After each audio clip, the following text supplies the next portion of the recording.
Now, hold on, Mr. Potter. Just a minute. Now, you're right when you say my father was no businessman. I know that.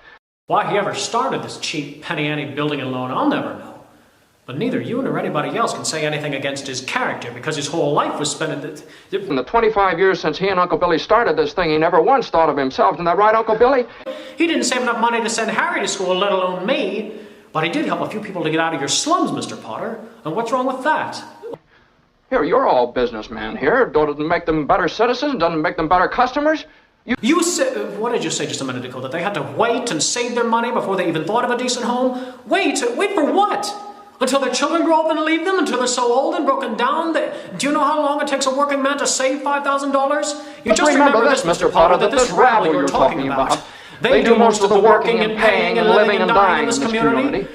Well, is it too much to have them work and pay and live and die in a couple of decent rooms and a bath? Anyway, my father didn't think so. People were human beings to him, but to you, a warped, frustrated old man, they're cattle. Well, in my book, he died a much richer man than you'll ever be. Now, it isn't as if it was a chore for me to talk to you, because I want to speak on my favorite subject. The Army Air Forces. I can't speak from long experience. I've only been in the service a year, but I've learned a lot about what the Air Forces have to offer. That's what I want to talk to you about. Now, make no mistake about this thing, fellas. We're all going to be in this war soon. Sooner than a lot of you realize. And nearly all the officers of this great Army Air Force that they're building today are going to be drawn from the ranks of you men. Now, here's another thing. It's kind of hard to explain, but believe you me, it's important. You see, while you're getting all this wonderful technical training in the Air Forces, you're learning about other things, too. Things that are going to pay off in big dividends. You're learning to be alert. You're learning how to handle men, how to do that job with a lot of pride.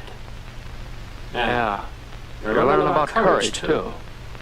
But you'll know what I mean, and I hope soon, because the Air Forces are proud to think that you might be with them. You know what that tune reminds me of? Yes, thank you. 2 dozen unsold cigarette boxes. No. Wrong again. Reminds me of a girl out of a job. A very nice girl, too, I thought. Thought that. How you can lie. Of course, that was before you started to make fun of me, giving imitations of me in the locker room. And I'd like to take this opportunity, Miss Novak, to inform you that I don't walk like a duck and I'm not bow-legged. Aren't you? No, I'm not. Oh, well, I have information to the contrary. Mr. Vargas assured me you get your trousers specially made. Well, that's a lie. I'm afraid I'm a little out of practice of disappearing before the camera. About 3 years ago, the first day I got into the Army, I was asked to make a statement for the newsreels.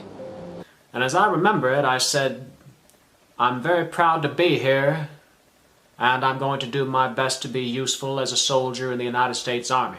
I have my own outfit, the Heavy Bombardment Group. And so we are very proud to be here, and we're going to do our best to be useful as soldiers. The United States Army. Thank you. I stand guilty as trained. Because Section 40 is graft! And I was ready to say so. I was ready to tell you that a certain man in my state, a Mr. James Taylor, wanted to put through this dam for his own profit. A man who controls a political machine. And controls everything else worth controlling in my state. Yes, and a man even powerful enough to control congressmen. And I saw 3 of them in his room the day I went up to see him. Senator, yield. No, sir, I will not yield. And this same man, Mr. James Taylor, came down here and offered me a seat in this Senate for the next 20 years if I voted for a dam that he knew and I knew was a fraud. But if I dared to open my mouth against that dam, he promised to break me in 2. All right, I got up here and I started to open my mouth, and the long and powerful arm of Mr. James Taylor reached into this sacred chamber and grabbed me by the scruff of the neck. Doyle, I've got something really big for you. Listen to me. Lisa's in jail. She got arrested. Your Lisa? My Lisa. Boy, you should have seen her. She got into Thorwald's apartment, but then he came back and the only way I could get her out was call the police. I told you. I know you told me she went in to get evidence and she came out with evidence. Like what? Like what? Like Mrs. Thorwald's wedding ring. That's like what? If that woman was alive, she'd be wearing that ring, right?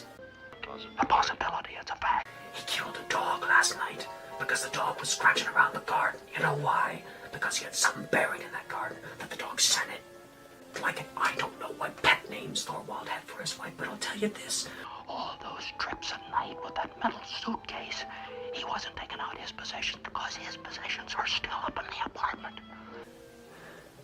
Yeah, in sections. And I'll tell you something else.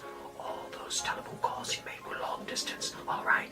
Now, if he called his wife long distance on the day she left, after she arrived in Marriottsville, why did she write a card to him saying that she arrived in Marriottsville? Why did she do that? Where'd they take place? With Precinct 6. I sent somebody over with the bail money. Well, maybe you won't need it. I'll run it down, Jeff. All right, now hurry up, will you? This fella knows he's being watched. I'm not gonna wait around forever. Hurry up. That ring checks out. We'll give him an escort. So long, Jeff. So long.